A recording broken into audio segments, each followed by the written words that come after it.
Now, as we have studied the life of Joseph, have you noticed that he has had numerous occasions where the opportunity has presented itself for him to lose hope? If you've been studying with us, there have been time and time again where Joseph has found himself in a place where he would think nothing but God has forsaken me. I wonder if there are any of you here today that walked in these doors where you feel like you have lost hope, where you've prayed and you've waited and then you've waited some more and you've waited again only to discover nothing really has changed. It's the same problem, the same situation, the same feelings, the same heartache, the same struggle. And it is heartbreaking, isn't it, when you get to the point of losing hope. You lose hope that something can change.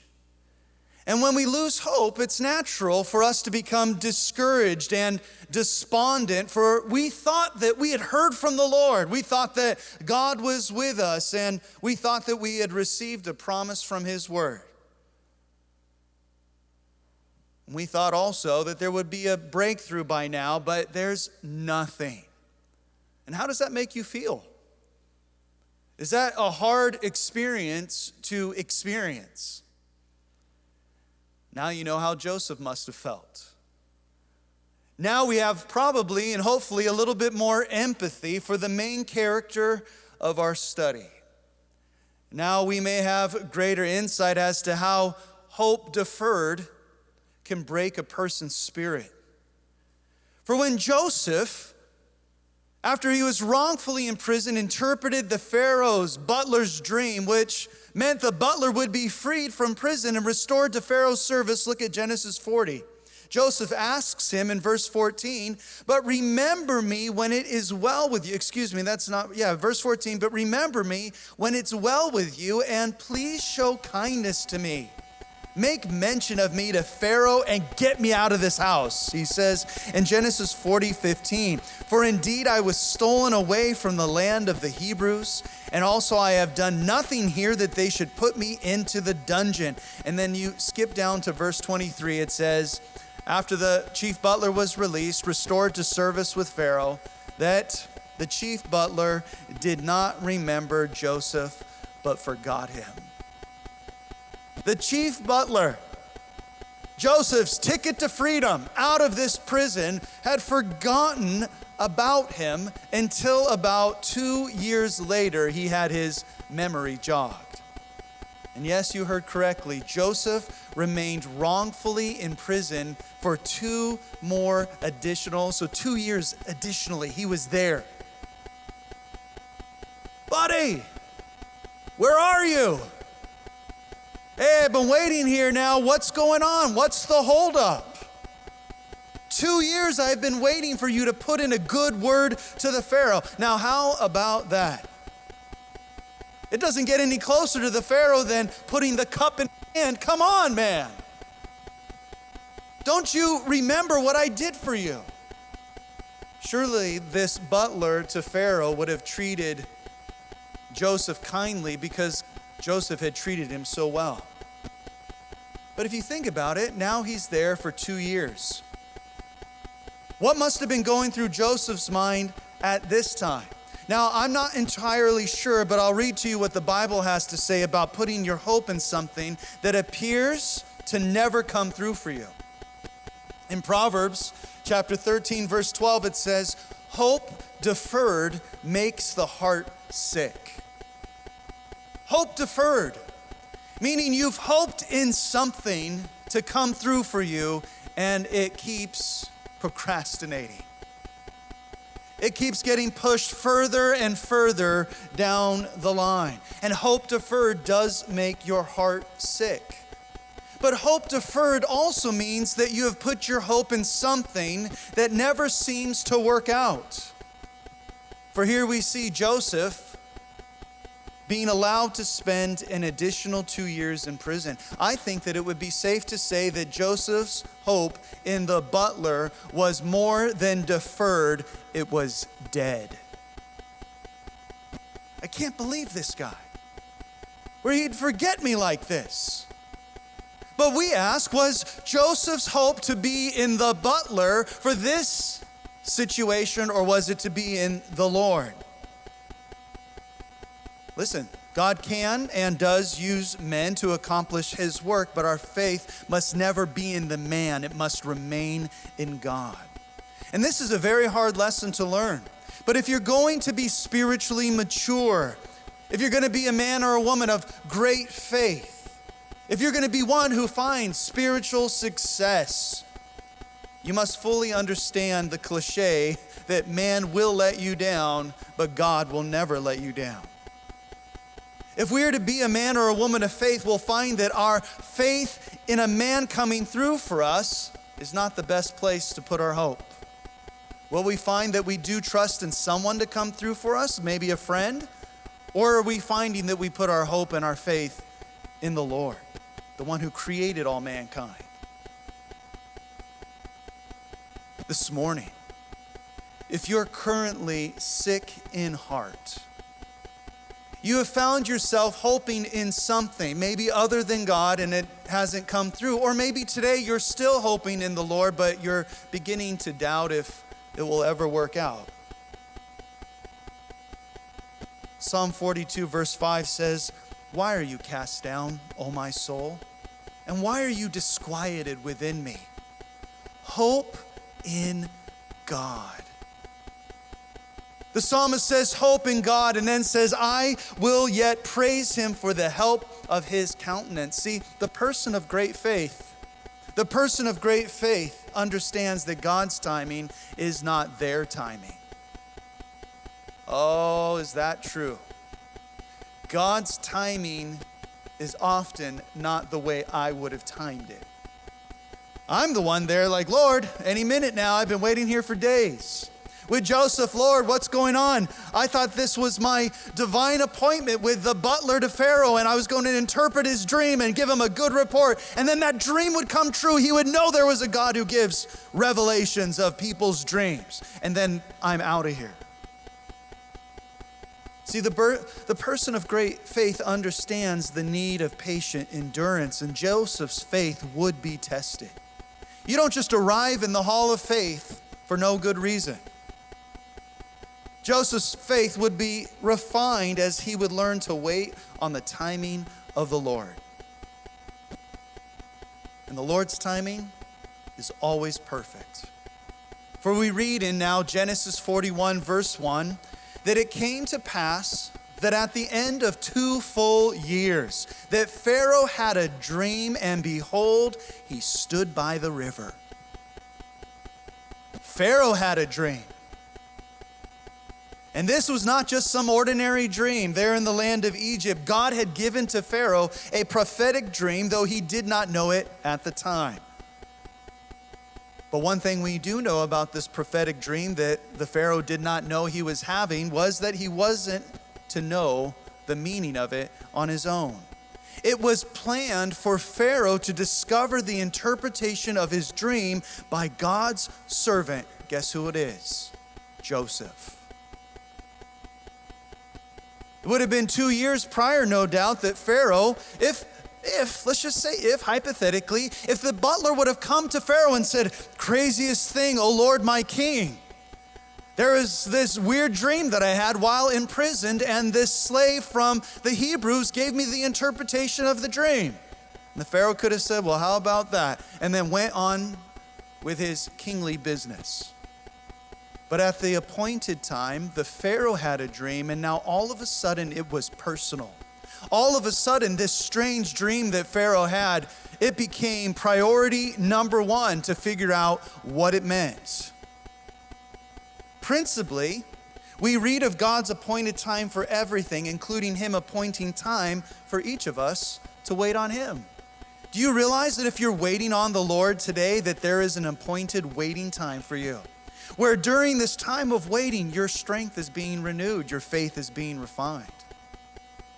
In Habakkuk chapter 2, verse 3, it says, for the vision is yet for an appointed time, but at the end it will speak and it will not lie. Though it tarries, wait for it, because it will surely come, it will not tarry.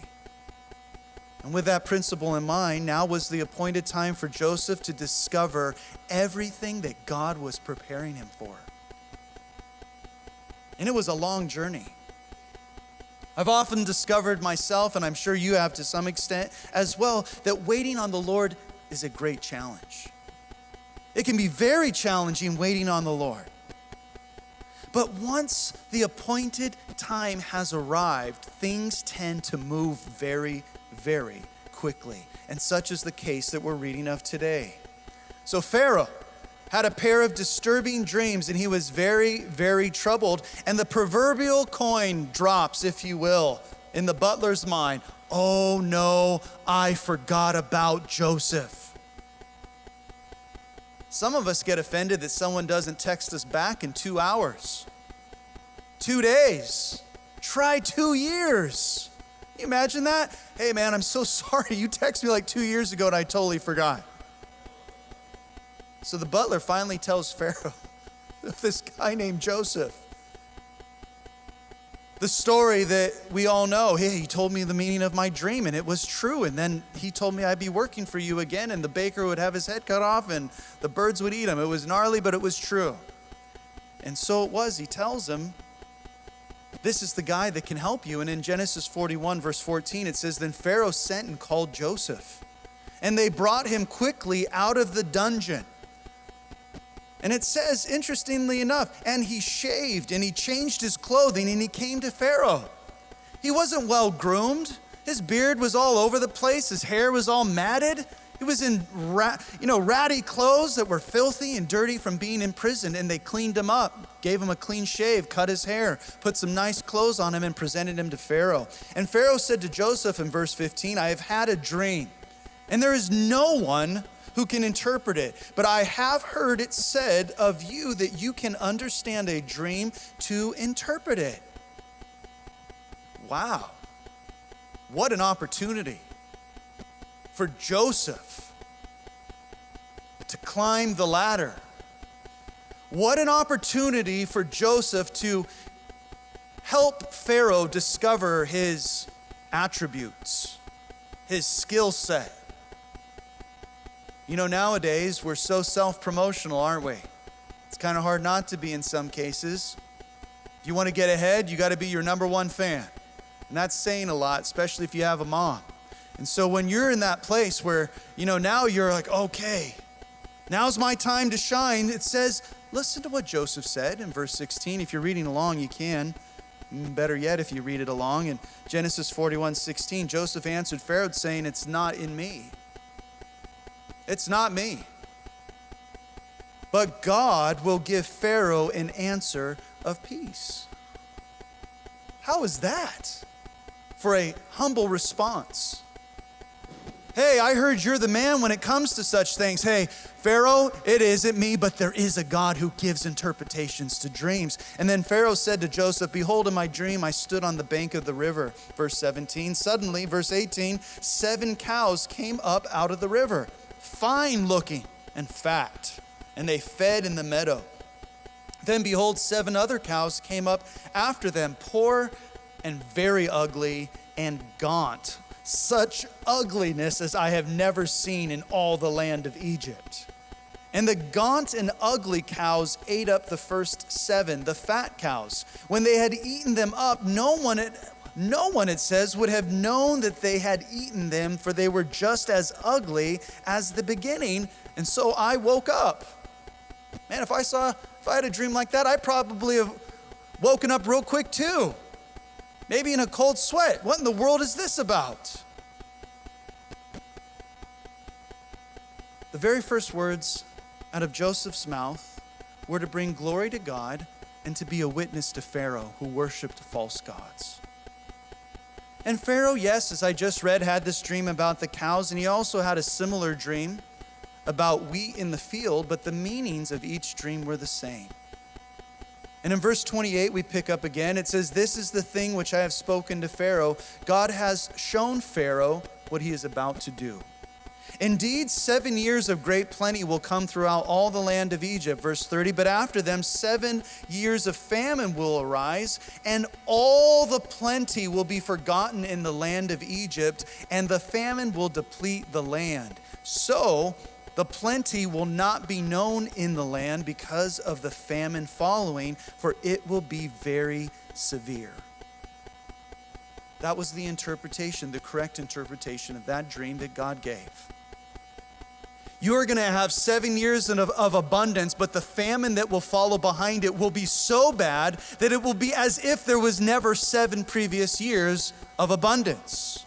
And so Joseph goes on to advise the Pharaoh on how he could handle the time of abundance and plenty in order to ration, in order to sustain Egypt through the terrible famine.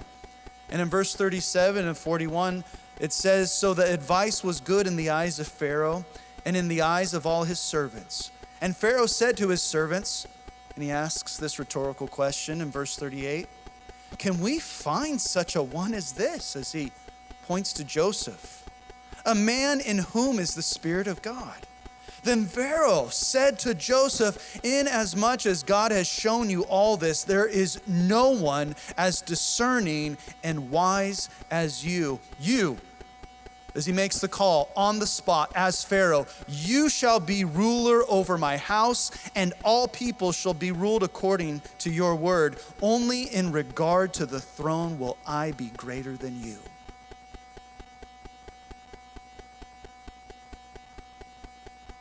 This is amazing. Of everything that Joseph's gone through,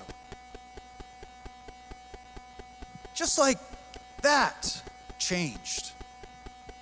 All the ups, all the downs, all the trials, all the questioning, all the temperance, everything that was needed, the Lord's molding him, shaping him, preparing him. And Pharaoh says to Joseph, I have set you over all the land of Egypt. How about that, Potiphar? How about that, Potiphar's wife? All the land of Egypt, all the land of Egypt.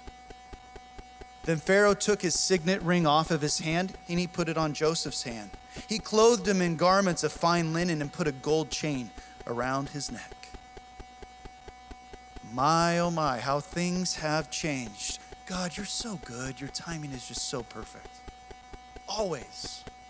I knew all along that things were going to work out. Yeah, sure you did. Sure.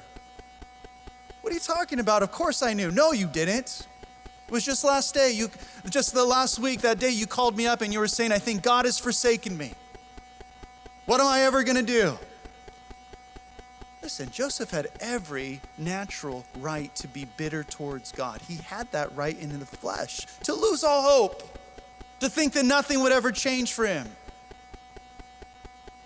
But he chose, as the scriptures tell us, to have faith in the Lord. And guess what? The Lord lifted him up. In Psalm 118, verse 8, it says, it's better to trust in the Lord than to put confidence in man. It's better to trust in the Lord, Joseph, than to put confidence in the Pharaoh's butler. And as the Lord foretold it, there were 7 years of great plenty in the land of Egypt. That is true. And it was also followed by 7 years of great famine.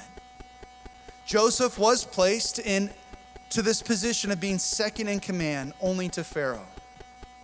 Why would Pharaoh make such a decision concerning Joseph? Well, listen to what Proverbs 21 verse 1 says. The king's heart is in the hand of the Lord. Like rivers of water, he turns it wherever he wishes. So, look at things now for Joseph. They've changed majorly. If you're just joining us today, Joseph started out as a young teenager and he was sold into slavery by his own brothers. He was lifted up, though, by the Lord once Potiphar, the captain of Pharaoh's guard, bought him as a slave and brought him into his house. The Lord lifted him up in his master's house, and everything he did prospered. He resisted his master's wife trying to seduce him to the extent that as she was refused, she accused him falsely of trying to rape her, and then Joseph was thrown into prison. In prison, Joseph was made ruler over all the prisoners, and when he thought he had his chance to get out, the butler forgot about him. But guess what? The Lord did not.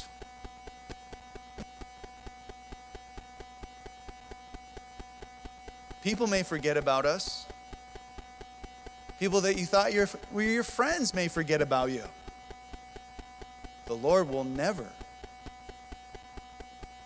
Did you know that there are only 2 times in the historical account of the life of Joseph that it is mentioned that the Lord was with him? 2. Where it says, and the Lord was with Joseph, and the Lord was with Joseph. You know what those 2 times are? I find this fascinating. Because they're actually the points in his history that I would, or maybe he would have thought that the Lord is definitely not with me, or I would think he's not with him. The first time you read that it says the Lord was with Joseph was when he was purchased as a slave. The second time you read that the Lord was with Joseph was when he was thrown into prison. It doesn't say that the Lord was with Joseph when Pharaoh appointed him to be ruler over all the land. I think that's just assumed. Oh, the Lord must have done that. But what about the bad times? What about the times when you're questioning your faith and you're struggling personally, privately in this little war that you're working out in the spiritual realm? I believe that it's recorded that the Lord was with Joseph during his dark times so that we would not forget that the Lord is with us, especially to be reminded of that when you feel that he's not. Sold by his brothers into slavery, thrown into prison, those would have to have been the 2 times that we could have thought that the Lord was definitely not with him. Yet, the Lord used those times in Joseph's life to mold his character, to make him into a man that had faith. I mean, if you think about this, honestly, think about this. If Joseph could not have resisted the temptation of Potiphar's wife in a single home, what kind of man do you think he would be now that he was number 2 in all of the land? Where he could have anyone at his beck and call, and everyone would want to be with him. The Lord said, Joseph, I have great things prepared for you. And you need to be not only a man of faith, but you need to be a man of godly character, because you're going to be put in a position where you could be tempted to sin sexually. And I'm going to have this over and over and over and over again. It's going to continue to hound you and attack you. And as you resist it, and as you fight against it, and as you say no to it, you're going to become stronger and stronger and stronger into the man that I need you to be, to rule over all of the land of Egypt. But not only that, you'll save your entire family from starvation.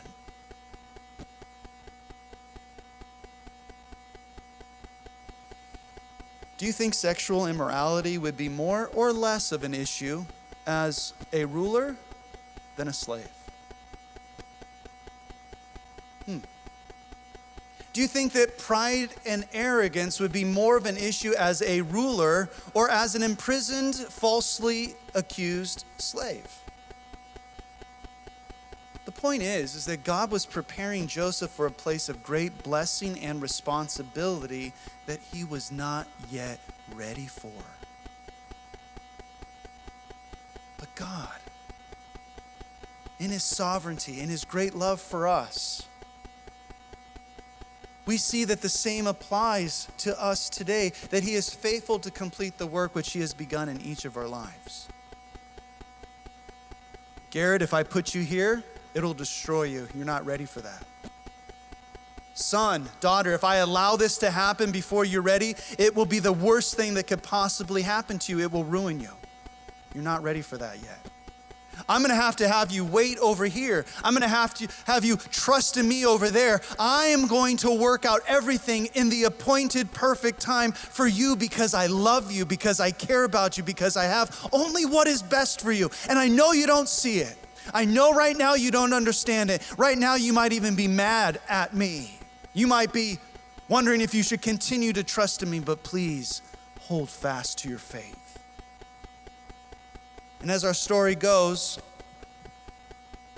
we had the 7 years of great plenty in Egypt, followed by 7 years of the worst famine that the Egyptians had ever seen. And it was just like Joseph foretold, that it was so bad, it was as if the time of plenty never came.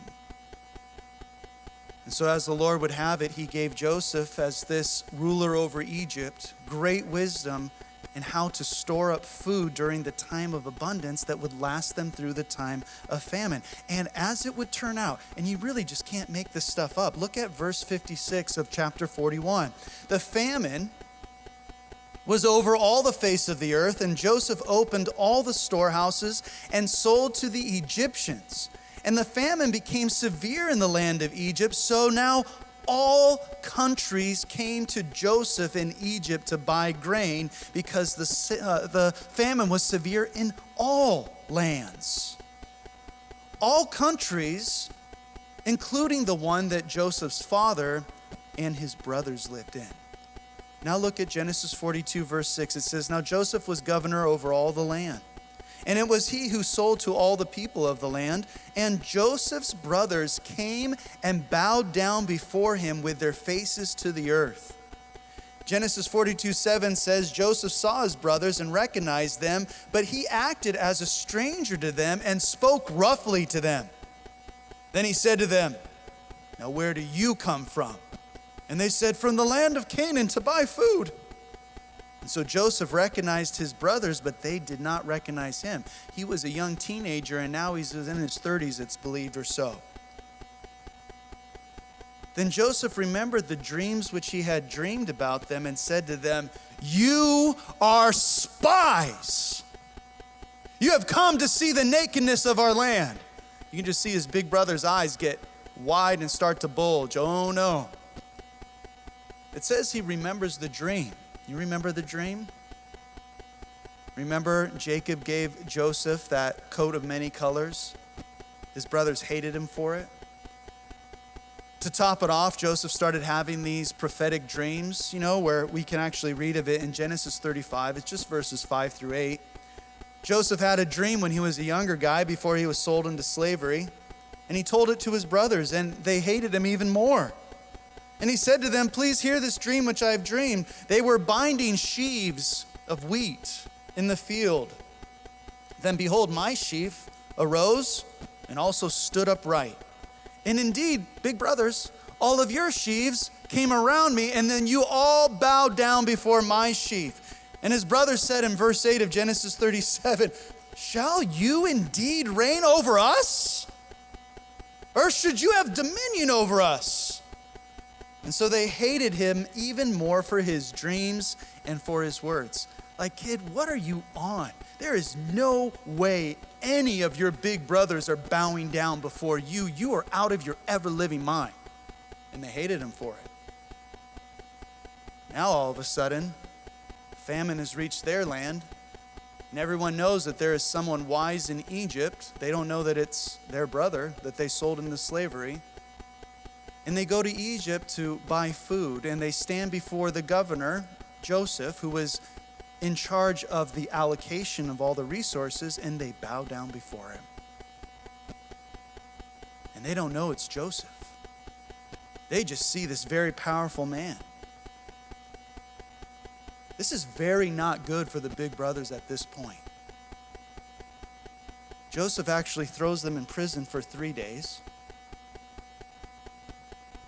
And his plan was for his brother Benjamin and his father Jacob, now known as Israel, to join him in Egypt.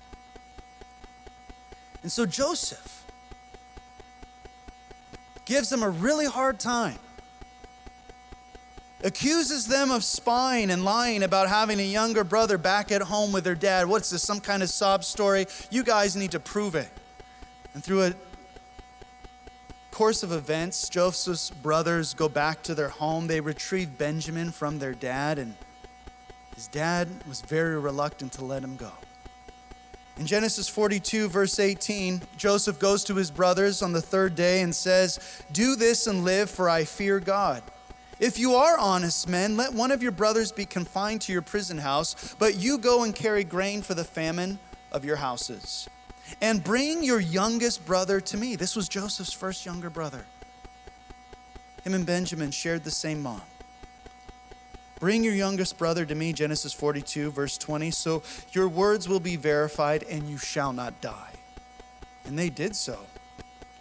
And then they said to one another in verse 21 of Genesis 42, and I'd like you to notice this: "We are truly guilty concerning our brother, for we saw the anguish of his soul when he pleaded with us, and we would not hear. Therefore this distress has come upon us."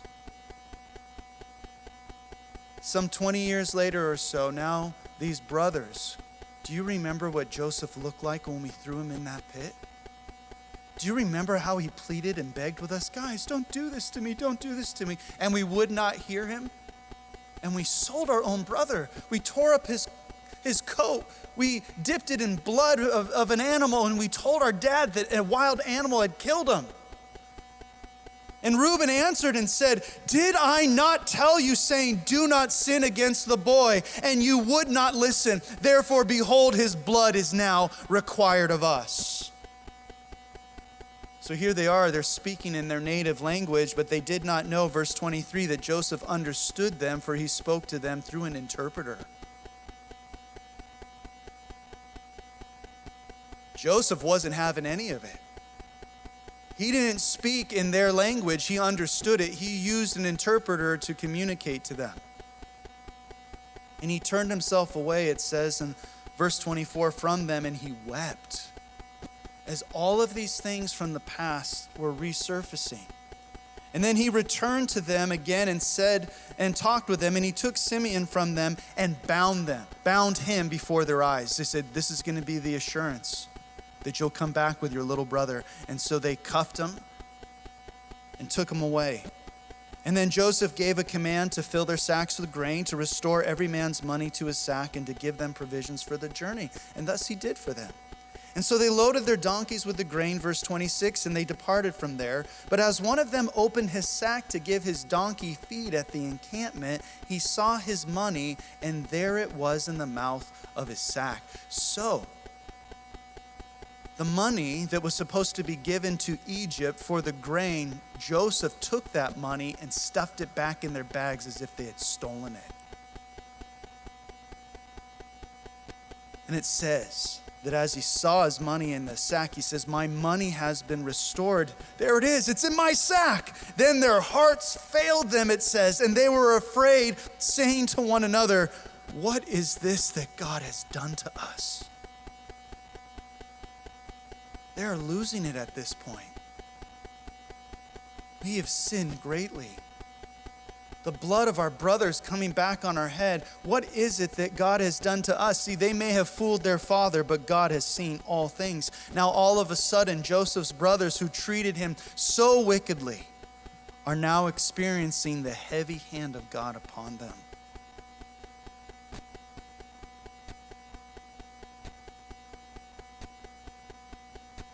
If you jump up to Genesis 45,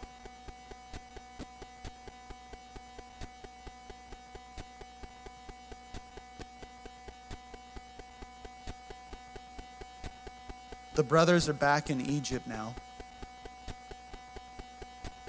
And it says in verse 1 that Joseph could not restrain himself before all those who stood by him. And he cried out, "Make everyone go away from me. All of his servants out."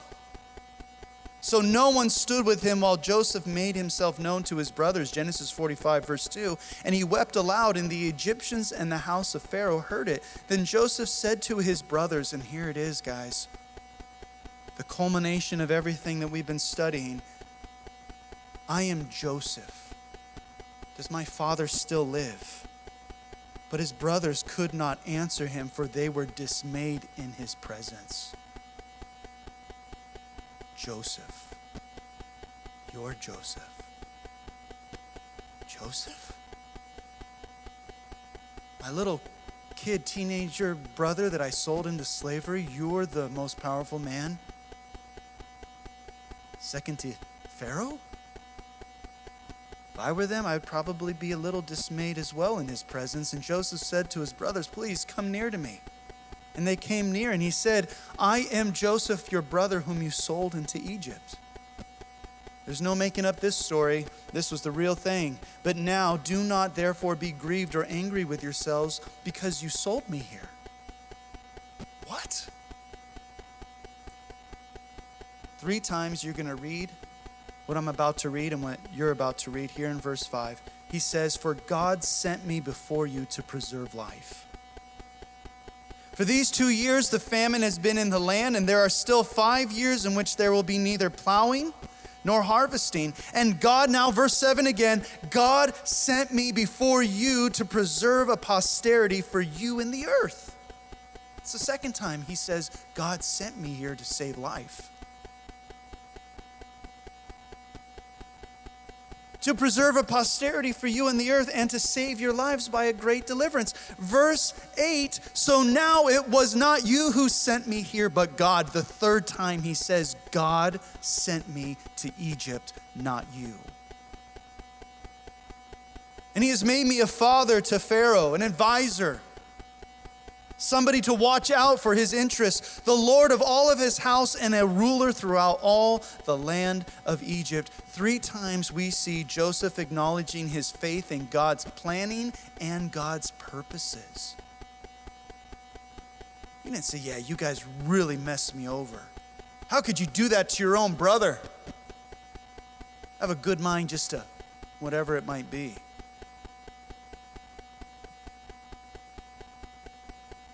See, God had his man, Joseph, placed in the exact position that he needed him to be in order to preserve his promise to Abraham, Isaac, and Jacob.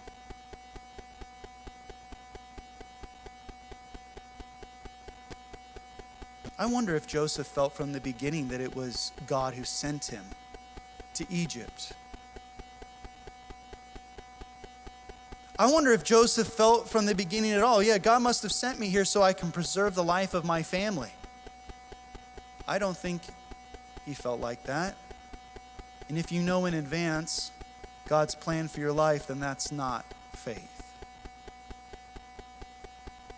I personally believe that Joseph's faith in the Lord came to fruition when he saw how things played themselves out.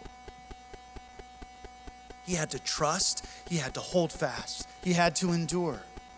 And that process that we all go through of working out our own faith, it is a difficult one, for it requires each of us to exercise faith when everything in your situation is screaming at you to not do so.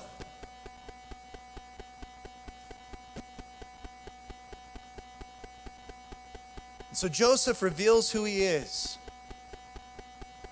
I don't know if he took off his wig, if he spoke to them in their language, but it was him. It was Joseph. And in verse 15 of Genesis 45, it says, moreover, he kissed all of his brothers and he wept over them. And afterwards, his brothers talked with him.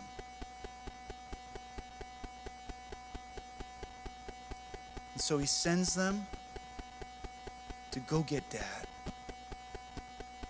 Bring Dad here. And so the brothers have the shock of their life, realize Joseph is not only alive, he has the power to kill them, that the future of their family hangs in the balance, determined by whether Joseph is in a good mood or not. And they find that Joseph states to them, God sent me here to keep you alive. God sent me here to preserve your family's lives. God had Joseph there because God is faithful to keep his word. And so the brothers go back in verse 26 of Genesis 45, it says, they told Jacob, saying, Joseph is still alive and he is governor over all the land of Egypt. What kind of thing is that to say? Joseph's dead. No, Dad.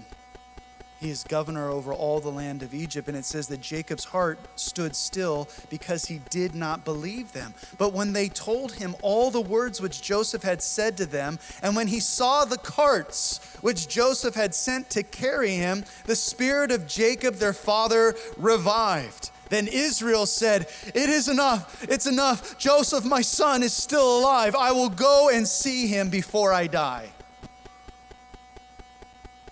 And so Joseph, and if you jump now to Genesis 46, and this is the overview of this story as we conclude our study of Joseph's life. In Genesis 46, verse 29, as Jacob, as the man Jacob, now known as Israel, with all of his possessions, all of the family, his caravan is approaching Egypt, that Joseph makes ready his chariot and went up to Goshen to meet his father Israel. And he presented himself to him, and he fell on his neck, and he wept on his neck a good while. And Israel said to Joseph, now let me die, since I have seen your face, because you are still alive. What a story of God's faithfulness. And Israel, formerly known as Jacob, he did end up dying in the land of Egypt, and his body was carried back to his homeland where he was buried. But Pharaoh said, bring your family here. Gave them amazing land on which they could feed their flocks and thrive. And the people of Israel would continue to grow immensely and do very well in Egypt. And Jacob breathed his last. But the story wasn't over yet. Because now that Dad was dead, the brothers were very concerned that Joseph would now be free to kill them. We brought Benjamin, brought his dad, brought the family, and now we're going to pay. But what they didn't understand was that Joseph had already been free to do so. It wasn't his dad's life that was holding back his hand. It would have been nothing for him to snap his fingers and his brothers could have been enslaved or killed. I'm going to show you guys what I went through, and you're going to follow my footsteps. But with these thoughts that were circulating within the family, we read now, jump to Genesis 50 and look at verses 19 through 20. And this is where we'll conclude our character study on the life of Joseph. And Joseph says to them, do not be afraid, for am I in the place of God? Meaning I'm not the one to take life. But as for you, you meant evil against me, but God meant it for good in order to bring it about as it is this day to save many people alive. This is the verse that you need to hold on to. They may have meant it for evil, God meant it for good, and it saved lives. And God had worked in such a powerful way in the life of Joseph that he was able to overcome the hatred of his brothers as a young man. He was able to overcome the abandonment of his family, the slavery of Egypt, the false accusations of his master's wife, and the wrongful imprisonment, as God granted him success in the midst of hardships, favor with others while in difficult situations. God granted him the power to overcome sexual temptation, courage to overcome hopelessness, boldness to speak to Pharaoh, humility to give all glory to God, wisdom to rule over all of Egypt, and forgiveness for his brothers. Joseph's faith was forged, and it was found to be genuine, solidifying his faith in the hall of faith, solidifying his position in the chapter that we have been studying. For though Israel would grow and prosper in the land of Egypt, and they would do really well for hundreds of years, Joseph knew that the people of Israel would one day inherit the promised land. And to that end, we read and conclude our study with Hebrews chapter 11. Would you turn there real quick? And let's look at verse 22. And we'll close with prayer. In Hebrews 11:22, it says, by faith Joseph, when he was dying, made mention of the departure of the children of Israel and gave instructions concerning his bones, where he would be buried. By faith in God, Joseph endured all those things. He overcame all those things. And even prophesied, saying, a time will come where even the people of Israel that are in Egypt will go and inherit the land that was promised to them by Almighty God. The promise that belonged to Abraham, to Isaac, to Jacob, to me, and to the rest of you. And so by faith, Joseph made mention that that was still the plan of God, and it was still going to happen. What a tremendous man. What an amazing study of the passages found in the scriptures about this man named Joseph. All the highs, all the lows, the opportunities to question God's faithfulness, and all you saw was this man taking it in stride, trusting the Lord as the Lord lifts him up. He was reminded at his darkest days, the Lord's with you. The Lord is with you. And then he saw firsthand the promises of the Lord fulfilled. And may that be the same for you today. May the Lord guide you in wisdom. May he give you strength to endure. May you find yourself holding fast to your faith so that you too will look back on your life and say, isn't God good? Isn't his timing perfect? I am so glad his ways are not my ways. Blessed be the name of the Lord. Let's pray. Father, we thank you so much for this morning. We thank you for your great blessings, your grace, your mercy, your forgiveness. We thank you, Lord, for this time that we've had to study your word, and I pray that you would encourage the hearts of your people today. Lord, I ask that you would minister now by your Holy Spirit, bringing encouragement, bringing comfort, bringing direction. I ask, Lord, that we would be men and women after your own heart, men and women of faith. I pray, Lord, for those that are walking through a difficult time, that they would not forget that you are with them. You will never leave them, and you will never forsake them. Lord, there are desired outcomes. I know that your desired outcome would be for us to be less like us and more like you, to have less faith in ourselves and others and have more faith in you. I know the devil's desired outcome would be for us to give in to the lusts of the flesh, to not hold fast our faith, which has great reward. And I pray, Lord, as you have given us free will, help us to choose your desired outcome. Give us your strength to see that outcome realized. And in the interim, may we look to Jesus, the author and finisher of our faith. And so, Lord, fill us afresh with your Holy Spirit. Guard our hearts and our minds. And be with us, Lord, as we go our way. And we ask these things in Jesus' name. And all God's people say, amen.